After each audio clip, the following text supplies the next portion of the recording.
So I'm going to talk about calories. I get this question a lot. How many calories should I do on a ketogenic diet? First thing I want to talk about is how much fat people are carrying around. Let's pretend a woman is 140 pounds, okay? And she's fit. She has 23% body fat.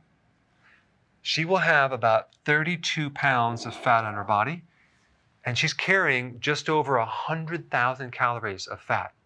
Someone that's fit, that's a lot of calories to be carrying around of actual fat.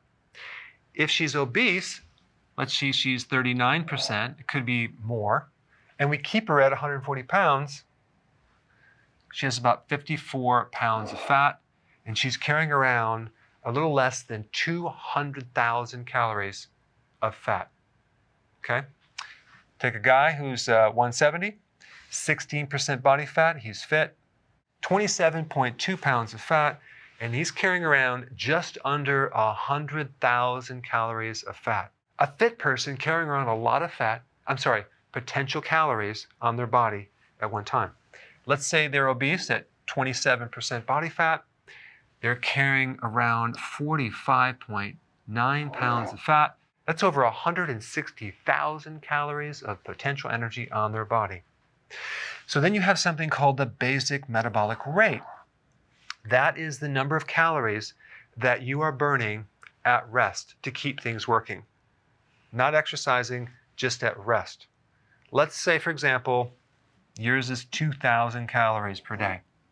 So all you have to do is reduce those calories by 500 calories per day. And because 1 pound of fat is 3,500 calories, if you divide that by 500, in 7 days, you will lose 1 pound, okay? Just by cutting your calories. Now this sounds logical, it makes sense, but in reality, it doesn't work. Why? Because of these variables, okay? Based on your age, you're going to have a certain metabolic rate.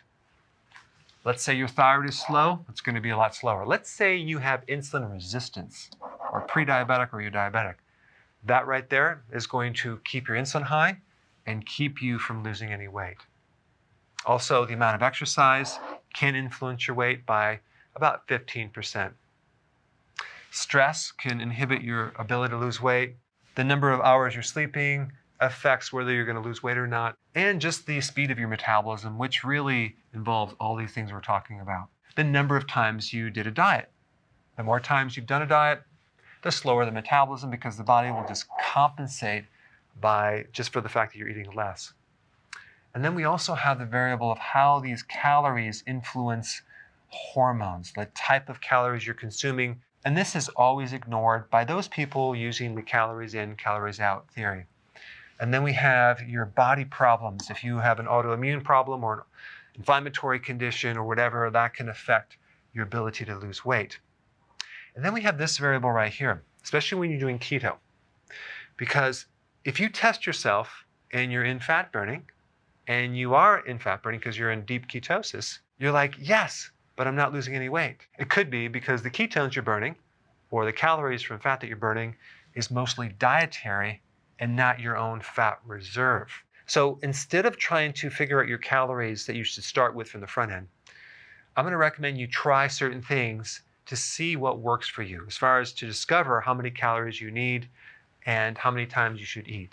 So now, when you consume a meal, at the end of that meal, you can either still be hungry, or you could be satisfied, not overly stuffed, or you can be completely stuffed and uncomfortable, okay? So this is where we need to stay right here. Satisfied, full, but not overly uncomfortable. So don't worry about counting calories, just go for this right here. But start here. Start with keto. You're reducing your carbohydrates. You are starting to get into ketosis, and you're shifting to fat burning. Many people will lose weight just by starting with this without doing anything else, just by cutting their carbs. Mainly men, because women have more estrogen than men. But the point is, start here and start working your way this way if you need to. Number 2, remove the snacks. So you're still doing 3 meals a day, just cut the snacks out. If that doesn't work, go to 2 meals a day. Skip the breakfast and just do 2 meals a day and start squeezing them together. This, for many people, will work just fine, okay? But if it doesn't work, just go to the next level. 1 meal a day. It's called OMAD. This works for a lot of people over the age of 40 and 50. Many people are doing this with amazing, amazing success. They're able to hit their goal. But you have to work up to it. If that doesn't work, well, take it to the next level. 1 meal every other day. Because there are people that are carrying around a lot of potential energy. Remember when we looked at this slide, this person weighed 140 pounds and they had this much body fat. They're carrying around close to 200,000 calories of fat. Well, if you're double this weight and you're 280 pounds, you're carrying around close to 400,000 calories of fat on your body. And you want to speed things up, you want to get into fat burning, you're going to have to do this right here, and this will work for you. So this is just a really simple way of figuring out how many calories you need based on this right here and the results of weight loss with this right here. And you can also enhance things by adding more exercise, more nutrients, better sleep, less stress into this equation. So right now, I'm actually in the process of creating a keto calculator with a lot of these variables that are added into it. It's not going to be perfect. It's going to be a good guess, but I do want to add some of these things in there to help people narrow it down a bit further. Anyway, thanks for watching and stay tuned for the release of this calculator. Hey, if you're liking this content, please subscribe now, and I will actually keep you updated on future videos.